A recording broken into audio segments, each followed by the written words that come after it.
Isang trahedya ang yumanig sa ating bayan ilang dekada na ang nakalipas. Isang linggo pa lamang mula nang ikasal ang bagong mag-asawa, ngunit sa halip na masayang pagsasama, nauwi ito sa karumal-dumal na krimen.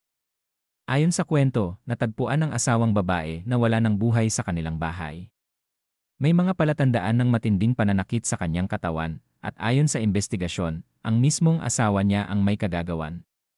Lumabas sa pagsusuri na may matagal nang iniindang sakit sa pag-iisip ang lalaki, ngunit hindi ito lubos na alam ng pamilya ng babae bago sila nagpakasal.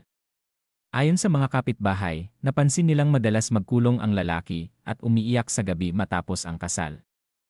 Hanggang isang gabi, nakarinig sila ng malalakas na sigawan at pag-iyak mula sa bahay ng mag-asawa.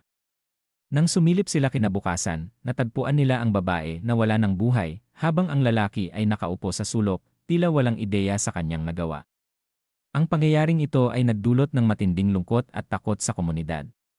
Hindi lamang ito kwento ng isang buhay na maagang nawala, kundi isang paalala na ang mga sakit na hindi nakikita, tulad ng sa pag-isip, ay maaaring humantong sa ganitong klaseng trahedya kung hindi agad nabibigyan ng pansin.